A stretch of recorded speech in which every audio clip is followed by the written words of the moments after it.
Hello and welcome to the English Box. Today we are going to discuss verb patterns. But what is a verb pattern? Well, on the slide in front of you, you can see three different sentences. Sentence number one is, he wanted to play tennis on Tuesday. Sentence number two, she has to avoid playing tennis because of her injury. And sentence number three, they can play tennis.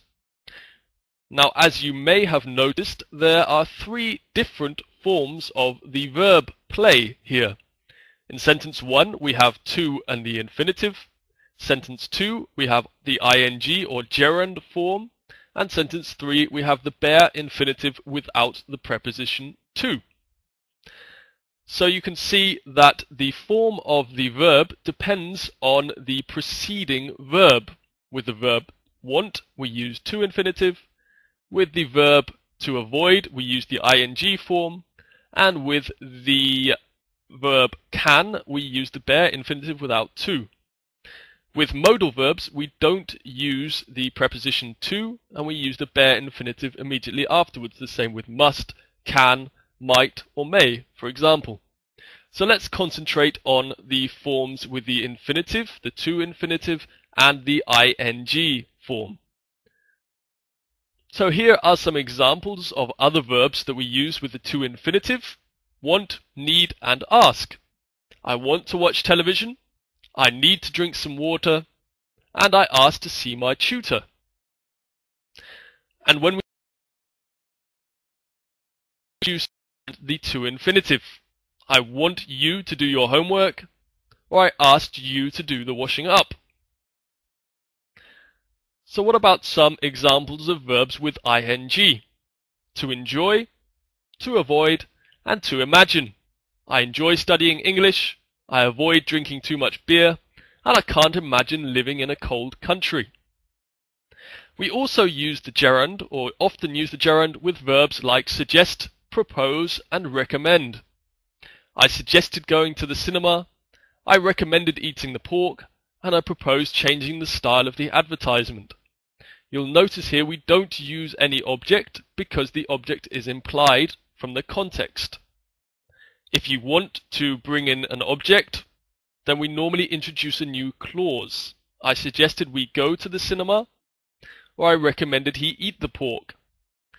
These are examples of the subjunctive in English. You'll notice in the last sentence we use he eat and not he eats.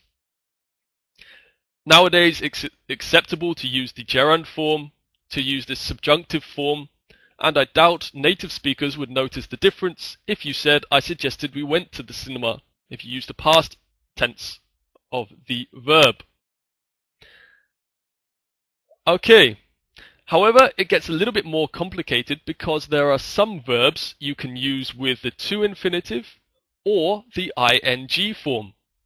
For example, verbs of like or dislike. So verbs like I adore, I like, I can't bear, I despise, I detest, or I loathe can all go with the to infinitive or the ing form, and there's no difference in meaning. However, we do normally prefer to use the gerund, the ing form. It sounds more natural. Otherwise, we have verbs of process. To start, to begin, to continue. These can go with the to infinitive or the ing. But there are also some verbs which you can use with to infinitive or the ing form, but the meaning changes. So let's look at some examples of verbs where the meaning changes. To stop. I stopped talking to my neighbor, and I stopped to talk to my neighbor. What's the difference in meaning? Do you know? I stopped talking to my neighbor means I've finished the conversation, I've finished the action, and then I did something else. I stopped to talk to my neighbor means I stopped one action in order to talk to my neighbor. For example, I was walking along the street, I stopped walking, and I started talking to my neighbor. Remember. I remember meeting her, and I didn't remember to meet her. In the first one, we don't remember the action. I don't remember, or I have forgotten, the fact that I met her somewhere. And I didn't remember to meet her means I forgot to meet her. We arranged a date at 8 o'clock last night, and I completely forgot about it. I stood her up, and she was left waiting in the restaurant. To try, he tried going to English lessons, and he tried to learn English. He tried going to English lessons means he before, and it was something to experience. He tried to learn English means he gave or he made an effort in order to learn the language. Okay, how are these things expressed in your language? There has to be a way in which these two things are expressed in English. It's quite a subtle difference. Often in other languages it's a little bit more obvious. For example, in German, to stop. I stopped talking to my neighbor would be ich habe aufgehört mit meinem Nachbar zu sprechen, and I stopped to talk to my neighbor. Ich habe aufgehört, mit meinem Nachbar zu sprechen. For example. To try in Spanish, he tried going to English lessons.